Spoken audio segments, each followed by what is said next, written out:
आदाब नमस्कार the red mic में आपका स्वागत है। मैं हूं सौरभ शुक्ला। फिर से हम पिछले 12-13 घंटों का अपडेट लेकर के आपके सामने हाजिर हैं। देर रात खबर आई कि तेहरान और ईरान के कुछ हिस्सों में ईरान का एयर डिफेंस सिस्टम लागू हुआ, एंगेज हुआ। कुछ एक्सप्लोजन की भी आवाज हवा में आई है और खासकर ईरान की कैपिटल तेहरान में भी एयर डिफेंस सिस्टम एक्टिवेट हुआ है। कुछ और इलाकों से ऐसी खबरें आई हैं, पर अभी तक ऑफिशियल कॉन्फर्मेशन नहीं आया है कि क्या एनिमी यानी ईरान के दुश्मन देश इजराइल और अमेरिका की तरफ से कोई हमला किया गया है या फिर एक एक्सरसाइज है। लेकिन सोशल मीडिया पर तमाम, चाहे वो अल जजीरा हो या टीआरटी वर्ल्ड हो, ये रिपोर्ट किया जा रहा है कि तेहरान और ईरान के कई शहरों में ईरान के एयर डिफेंस सिस्टम एक्टिवेट हुए हैं। ट्रंप ने ओवल ऑफिस में एक प्रेस कॉन्फ्रेंस भी की जिसमें उन्होंने कहा कि वो पूरी तरीके से तैयार हैं, उनकी नेवी पूरी तरीके से तैयार है, आर्म्स और एम्यूनेशंस लोडेड हैं, लॉक्ड हैं और वो हमले के लिए तैयार हैं। लेकिन ट्रंप ने ये भी कहा कि वो न्यूक्लियर वेपन यानी परमाणु हथियार का इस्तेमाल नहीं करेंगे और ना ही परमाणु हथियार का इस्तेमाल करना चाहिए। ट्रंप ने साफ कहा है कि उन्होंने 100% ब्लॉकेड कर लिया है, ईरान डील नहीं करेगा तो जो 25% ईरान की मिलिट्री कैपेसिटी बची है उसे भी खत्म कर लेंगे। आइए सुनते हैं कि ट्रंप ने इस प्रेस कॉन्फ्रेंस में क्या कुछ कहा। I'm not under any pressure whatsoever. We've never had so much ammunition. Our ships are loaded. I call them locked and loaded. They're locked and loaded. They're ready to go. We have much higher quality equipment than we did when we first started the war. पिछले 12 से 13 घंटों में Trump साहब कह रहे हैं कि युद्ध विराम तोड़ दीजिए, युद्ध विराम तोड़िए और ईरान की नेवी और उनके जहाज़ों पर ताबड़तोड़ गोलियां चलाइए। ट्रंप साहब सुबह सो करके उठते हैं तो उनके बयान जो है आने शुरू होते हैं और उनके बयान धीरे धीरे धीरे धीरे बदलते जाते हैं। लेकिन आज उन्होंने उठते ही जो बयान दिया, उन्होंने ट्रूथ सोशल पर एक बयान दिया। उन्होंने अपने बयान में कहा कि मैंने संयुक्त राज्य अमेरिका यानी यूनाइटेड स्टेट ऑफ अमेरिका की नेवी को आदेश दिया है कि जो भी नाव चाहे छोटी ही क्यों ना हो स्ट्रेट ऑफ हॉर्मुज़ के पानी में बारूदी सुरंगें बिछा रही हों, उसे देखते ही मार गिराया जाए। उनके सभी 159 जहाज़ समुद्र के नीचे डूब चुके हैं, इसमें किसी तरह की हिचकिचाहट नहीं होनी चाहिए। इसके अलावा हमारी माइन हटाने वाली टीमें अभी स्ट्रेट ऑफ हॉर्मुज़ को साफ़ कर रही हैं। मैं आदेश देता हूं कि ये काम जारी रहे और पहले से 3 गुना तेज़ी से किया जाए। इस मामले पर ध्यान देने के लिए धन्यवाद। राष्ट्रपति डोनाल्ड जे ट्रंप वो कह रहे हैं कि ईरान की जो छोटी बोट्स हैं उन पर गोलियां चलाई जाएं। अब वो तो सीज़ फायर का उल्लंघन हो गया। वैसे आपने तो सीज़ फायर बढ़ा रखा है जब तक बातचीत नहीं होती और अनिश्चित काल के लिए बढ़ा रखा है। अब तो आपने दिन तो दे नहीं रखा है। अब ये अमेरिकन ही रिपोर्ट कर रहे हैं कि छोटी बोट से जो माइंस हैं वो बिछा रहा है ईरान। आप कह रहे हो उन छोटी बोट्स पर गोलियां चलाएंगे, तो फिर ये युद्ध विराम का उल्लंघन कौन कर रहा है? कौन चाहता है कि युद्ध शुरू हो जाए? कौन बहाना ढूंढ रहा है इजराइल पर, कौन बहाना ढूंढ रहा है ईरान पर हमला करने के लिए? ये बात आप अच्छी तरीके से समझ सकते हैं। ट्रंप साहब ने सुबह उठ करके ये बयान दिया। अगला बयान भी हम उनका बताएंगे और इसका काउंटर रिएक्शन क्या है वो भी हम आपको बताएंगे। हमने आपको आज शाम को एक वीडियो ज़रूर दिखाया था जिसमें IRGC की नेवी एक जहाज़ में कब्ज़ा करते हुए नज़र आ रही है। लिबेरिया का जहाज़ था जिसमें लिबेरिया का झंडा था। ये भारत के मुंद्रा पोर्ट पर आ रहा था और IRGC नेवी का कहना है इस जहाज़ ने अपने नेविगेशन सिस्टम में छेड़छाड़ की और बिना अनुमति के आगे जा रहा था। बाकायदा उन्होंने भी मल्टी कैम शूट किया, ड्रोन से शूट करके। उसमें IRGC की जो नेवी वाले सोल्जर्स हैं वो मास्क लगाकर अंदर जाते हुए उस शिप को एस्कॉर्ट करके बंदरगाह तक ले जाते हैं, पोर्ट तक ले जाते हैं। अब उसके जवाब में US नेवी में सेंटकॉम ने भी वीडियो जारी किया है कि उन्होंने 3 शिप्स को रोका है और उसमें एक शिप पर वो जहाज़ अपना चॉपर उतारते हुए भी दिखा रहे हैं और कह रहे हैं कि इस शिप में ईरानी तेल लदा हुआ है जिसे उन्होंने ब्लॉकेड कर रोक दिया है। तो दोनों तरफ का ब्लॉकेड जारी है और दोनों अमेरिकी सोल्जर्स भी और ईरानी सोल्जर्स भी बाकी कंपनियों के जहाज़ों को कब्ज़ा करने में लगे हुए हैं, उतर करके उनमें अपनी बहादुरी दिखा रहे हैं। जाहिर सी बात है कि ईरान ने कहा था कि जैसे ही लेबनान में सीज़ फायर हो जाएगा हम ब्लॉकेड खोल देंगे। उन्होंने ब्लॉकेड खोला भी, लेकिन अमेरिका ने कहा कि हमारा ब्लॉकेड जारी रहेगा ईरान के लिए। ना हम ईरानी से आ रही शिप्स को जाने देंगे बाहर, और ना ही ईरान को आने वाली शिप्स को जाने देंगे। तो ईरान ने कहा अगर आप हमारी शिप्स को रोकोगे, बाकी आने वाली शिप्स को रोकोगे, तो फिर हम भी रोकेंगे और हम भी पूरे इलाके में टोल वसूल करेंगे, हमें भी नहीं रुकना है। तो ये शुरुआती कुछ अपडेट्स हैं, लेकिन काफ़ी कुछ हुआ है। अब एक और पोस्ट किया फिर डोनाल्ड ट्रंप साहब ने। उन्होंने उस दूसरे पोस्ट में कहा कि हॉर्मूज़ पूरी तरीके से अमेरिका के नियंत्रण में है। अमेरिकी नेवी के परमिशन के बिना कोई भी जहाज़ यहाँ से निकल नहीं सकता। जब तक ईरान किसी समझौते पर नहीं आता तब तक स्ट्रेट पूरी तरीके से बंद रहेगा। उन्होंने दावा किया ईरान को समझाने में बहुत मुश्किल हो रही है क्योंकि उनका नेता कौन है। ईरान युद्ध में बुरी तरह हार रहा है। ये बात उन्होंने अपने सोशल मीडिया हैंडल पर लिखी है। उन्होंने एक लंबा पोस्ट किया है जिसको हम हिंदी में आपके लिए ट्रांसलेट करके लाए हैं हमेशा की तरह, ताकि आपको अच्छे से समझा पाएँ। ट्रंप साहब ने कहा कि ईरान इस समय तय नहीं कर पा रहा है कि उसका नेता कौन है। तो उन्होंने ये इस ट्वीट से बताने की कोशिश की कि ईरान में अब बंटवारा हो गया है। उस पर हम थोड़ा आगे चर्चा करते हैं। पहले बता देते हैं कि ट्रंप साहब क्या कह रहे हैं, फिर उसका एनालिसिस करेंगे और ईरान से क्या जवाब आया है वो भी हम आपको बताएंगे। ट्रंप साहब कहते हैं कि ईरान इस समय तय नहीं कर पा रहा है कि उनका नेता कौन है, उन्हें खुद नहीं पता।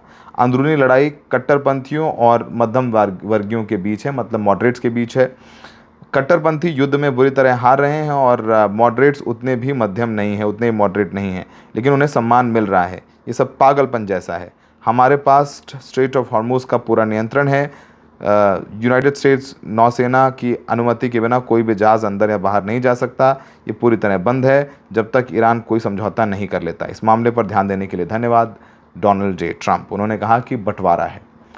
अब जब ईरान को उन्होंने कहा कि बंटवारा है, तो ईरान के तरफ से भी फिर बयान आया। ईरान के जो स्पीकर हैं गालिबाफ, जो नेगोशिएट कर रहे हैं और हेड है नेगोशिएशन टीम के, उन्होंने बाकायदा सोशल मीडिया पे पोस्ट लिखी। उन्होंने लिखा कि ईरान में ना कोई कट्टरपंथी है और ना कोई नरमपंथी या मॉडरेट। हम सभी ईरानी हैं और क्रांतिकारी हैं। देश और सरकार की मजबूत एकता के साथ और सर्वोच्च नेता यानी सुप्रीम लीडर के प्रति पूरी निष्ठा रखते हैं। हम हमलावर अपराधी को उसके कामों पर पछतावा करवाएंगे। एक भगवान, एक ईश्वर, मतलब एक ईश्वर, एक नेता, एक राष्ट्र और एक रास्ता। और रास्ता ईरान की जीत का रास्ता है जो हमारी जान से भी ज़्यादा प्यारा है। और ऐसे ही जो पोस्ट हैं वो मतलब जो जितने ये पॉलिटिकल लीडरशिप से, IRGC से भी किए गए, हर तरफ से ऐसे ट्वीट किए गए ताकि ये दिखाया जा सके कि ट्रंप साहब कह रहे हैं बंटवारा है। बंटवारे जैसी कोई चीज़ नहीं है। गालिबाफ कह रहे हैं कि यहाँ सब ईरानी हैं, हम ईरानी की तरह सोचते हैं और हम सब लड़ रहे हैं ईरान की जीत के लिए, तो हमारे यहाँ कोई ऐसा मामला नहीं है। जब ट्रंप साहब ने कहा कि आप ये ब्लॉकेड जब तक डील नहीं कर लेते हमसे, हम ब्लॉकेड नहीं खोलेंगे। ईरान कह रहा है कि डील तब होगी या बातचीत भी तब होगी जब आप स्ट्रेट ऑफ हॉर्मूज़ खोलोगे। तो बात यहीं रुक गई, ठन गई। अब ईरान ने एक और शर्त लगा दी है। ईरान के विदेश मंत्री अब्बास अरागची ने बयान दिया है। उन्होंने कहा है कि strait of Hormuz will remain block until $11 trillion in frozen Iranian assets are released. यानी जब तक $11 ट्रिलियन जो ईरान के एसेट्स फ्रीज करवा रखे हैं अमेरिका ने विश्व भर में, उन्हें जब तक रिलीज़ नहीं किया जाता तब तक स्ट्रेट ऑफ हॉर्मूज़ बंद रहेगा। If they don't present a proposal in next 48 hours the cease fire may and.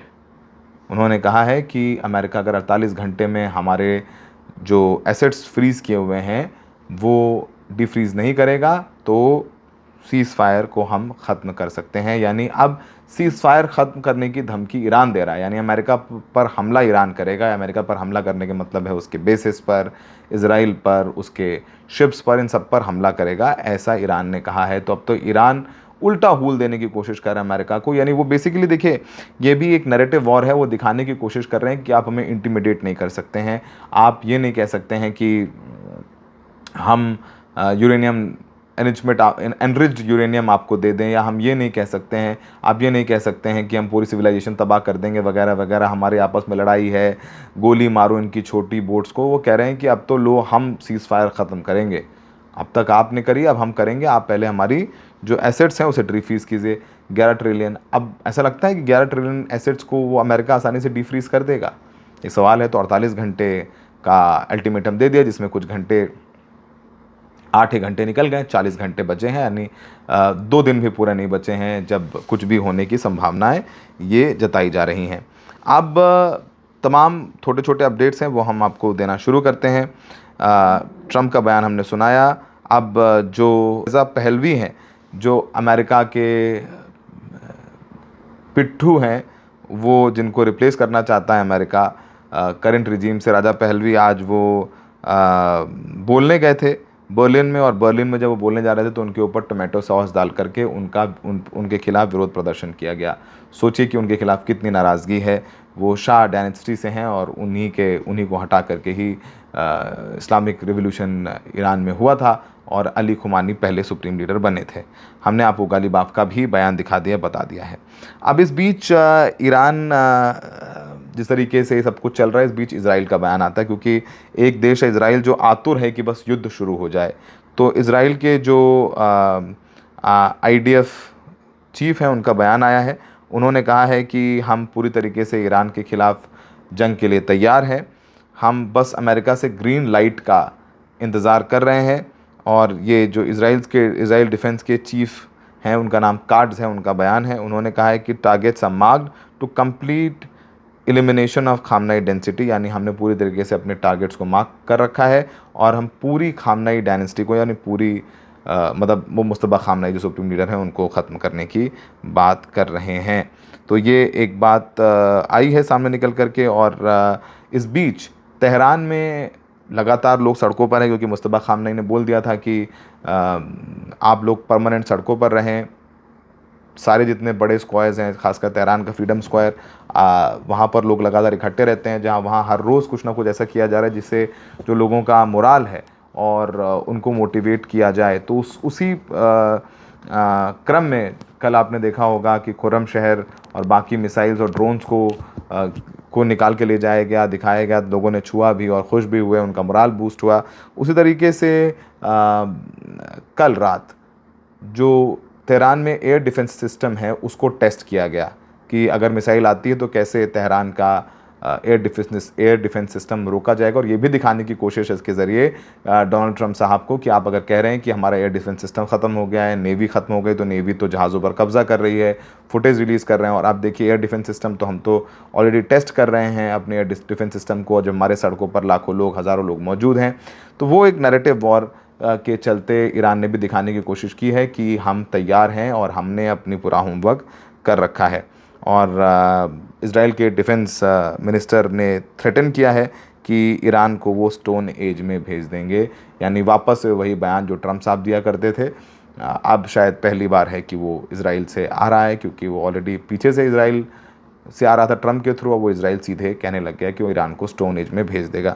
तो ये सब सारी बातें होने के लिए चल रही हैं। हम ये फुटेज आपको दिखा रहे हैं जिसमें ईरान का झंडा लिए लोग सड़कों पर मौजूद हैं और ऊपर आपको ब्लास्ट की आवाज़ आ रही है। वो एयर डिफेंस सिस्टम की टेस्टिंग कर रहा है IRGC, और दिखाने और बताने की कोशिश कर रहा है लोगों से कि हम तैयार हैं, आप ट्रंप की बातों और बहकावों में मत आएँ, हमारी पूरी तैयारी है, हम लड़ेंगे और मरते दम तक लड़ेंगे। और इस बीच एक ये ट्वीट दिखाता हूँ सुलेमान अहमद का, जिसमें बता रहे हैं कि जो US फोर्सेस का बहुत हैवी मोबिलाइजेशन हो रहा है इस वक्त, जिसमें 9 KC-46A Pegasus aerial refuelling tankers ने जो स्ट्रेट ऑफ जिब्राल्टर है उसको क्रॉस किया है लेजर्स फील्ड पोर्चुगल से, और साथ में वो marine corps F/A-18 super hornets को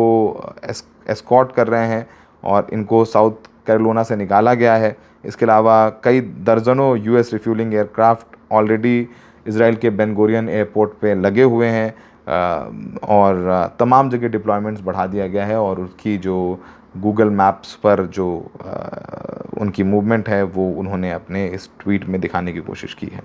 ईरान की कैपिटल में लगातार एयर डिफेंस सिस्टम को टेस्ट किया जा रहा है और लंबा तगड़े काफ़ी घंटों तक टेस्ट किया जाता रहा दिखाने के लिए कि उनका एयर डिफेंस तैयार है कि नहीं है।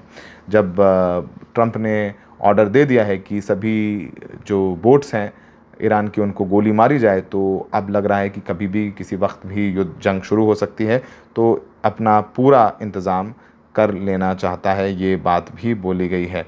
और एयर डिफेंस सिस्टम को मेहर न्यूज़ में कंफर्म किया है कि ऊपर वो भी क्राउड के ऊपर किया गया है और एयर डिफेंस एक्टिविटी करने की कोशिश की गई है ताकि लोगों को बताया जा सके कि हम ये कर रहे हैं, हम आपकी तैयारी, हम आपको सुरक्षित रखेंगे। इस बीच हिजबुल्ला भी कह रहा है कि वो भी किसी भी तरीके से अपने हथियार नहीं डालेगा लेबनान में, अब वो लंबी लड़ाई के लिए तैयार है।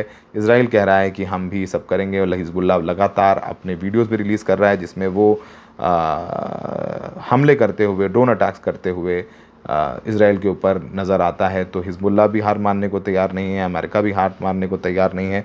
तो ये सब कुछ कैसा होगा ये नहीं पता है। इस बीच प्रोफेसर मरांडी का एक बयान हम ज़रूर लेते हैं क्योंकि प्रोफेसर मरांडी एक इम्पॉर्टेंट वॉइस हैं ईरान से और ऑथेंटिक वॉइस हैं क्योंकि वो भी इस्लामाबाद बातचीत के लिए गए थे और उन्होंने एक बयान में कहा है कि यूनाइटेड स्टेट्स और इज़राइल ऑलरेडी हार चुके हैं और IRGC की तरफ से वार्निंग दी गई है कि अगर आप कुछ ऐसा करते हैं वो और नुकसान पहुंचाएगा और विश्व भर में जो आर्थिक नुकसान है वो लगातार बढ़ता जाएगा जो ऑलरेडी हो रहा है, और क्योंकि क्रूड ऑयल फिर से अब 100 के पार चला गया है। और उन्होंने कहा है कि अगर ऐसे ही चलता रहा, स्ट्रेट ऑफ हॉर्मुज़ में ऐसे इंटेंसिफाई होता रहा, तो पूरे विश्व में जो ऑलरेडी ऑयल गैस क्राइसिस है वो इतनी बढ़ जाएगी कि लगातार मतलब हाहाकार मच जाएगा। तो उसकी ज़िम्मेदारी अमेरिका और इजराइल की है। वो कह रहे हैं कि ब्लॉकेड हटाइए और उसके बाद फिर हम आगे आपसे बात करेंगे। और IRGC का हमने आपको स्टेटमेंट दिखाया। इस बीच जो केंट हैं जिन्होंने काउंटर टेररिज्म के चीफ थे अमेरिका में, ट्रंप साहब के जिन्होंने छोड़ दिया था, इस्तीफ़ा दिया था, उनका बयान आया है कि जो प्रेसिडेंट कह रहे हैं, ट्रंप कह रहे हैं कि वो लड़ाई करने के लिए तैयार हैं और ये सब सारी चीज़ें हैं। वो we can withdraw and use sanction as our blockade by removing our troops and ships. We deny Iran military targets they can use as leverage, forcing them to engage us diplomatically. Iran would then be inclined to make quite concessions because they urgently need sanctions relief. This gives us strong leverage on the nuclear issue. Both Iran and Trump can tell their domestic audience they won, saving face and preventing further senseless bloodshed. The dynamics of the region, the global balance of power will be forever altered because of this war. We can't change that now, but we can avoid a massively destruction escalation at this juncture. That has to be our priority. यानी वो कह रहे हैं कि हमें इस वक्त एक बड़ा युद्ध जो विध्वंसक हो सकता है उसे रोकने की ज़रूरत है। वो कह रहे हैं कि अमेरिका अपने सैंक्शंस हटा ले और ईरान स्ट्रेट ऑफ हॉर्मुज़ खोल दे, तो दोनों देशों के पास कुछ कुछ होगा अपने लोगों को बताने के लिए कि उन्होंने जीत हासिल कर ली है। देखिए, हमने सैंक्शंस ख़त्म करवा लिए, अपने एसेट्स डीफ्रीज़ करवा लिए। वहीं दूसरी तरफ जो अमेरिका है, कह सकते हैं देखिए हमने स्ट्रेट ऑफ हॉर्मुज़ खुलवा लिया। दोनों के लिए विन विन सिचुएशन होगी। ऑलरेडी वेस्ट एशिया के डायनेमिक्स हमेशा के लिए बदल गए हैं। ईरान एक सुपर पावर की तरह वहाँ पर अपीयर हुआ है और हो चुका है, जिससे कोई भी पीछे नहीं हट सकता है। और हॉर्मुज़ में खोलने के लिए 11 ट्रिलियन का दाम रख दिया गया है। और इस बीच अब्बास अरागची का बयान लगातार आ रहा है कि वो बिल्कुल भी समझौते के लिए तैयार नहीं है। पहले आप हटाइए ब्लॉकेड, फिर हम आगे बात करेंगे। तो फ़िलहाल काफ़ी कुछ हमने आपको बताया है, एक्टिविटी बताई है किस तरीके से बढ़ता जा रहा है। अब लोग पूछते हैं युद्ध होगा नहीं होगा। देखिए, मैं नहीं चाहता हूँ कि युद्ध हो। बहुत लोगों को लगता है कि युद्ध होना चाहिए। देखिए, कोई ये वॉर मूवी तो चल नहीं रही है कि आप देखें टीवी पर एंजॉय करें। यहाँ लोगों की ह्यूमन लाइव्स इन्वॉल्व हैं। मैं नहीं चाहता हूँ कि वॉर हो, क्योंकि युद्ध में लोग मारे जाते हैं और जिस तरीके से आम लोग मारे गए हैं बेहद दुखद है। तो द रेड माइक पर हम लगातार आपको अपडेट्स लेकर के आते रहते हैं। आपको हमारा प्रोग्राम पसंद आ रहा है तो ज्वाइन बटन दबाइए, हमें सपोर्ट करिए। और हम ग्राउंड से हर जगह से आपके लिए अपडेट्स लाते हैं, और हमें लग रहा है कि जो जिस तरीके से आप लोग प्यार दे रहे हैं, हम लोग भी उस कमिटमेंट के साथ रात भर ट्रैक करते हैं, दिन में भी ग्राउंड रिपोर्ट्स करते हैं, कम सो रहे हैं, लेकिन आपके लिए ऑथेंटिक कंफर्म खबर लाने के लिए पूरी तरीके से प्रतिबद्ध है। हमें देखने के लिए बहुत बहुत शुक्रिया।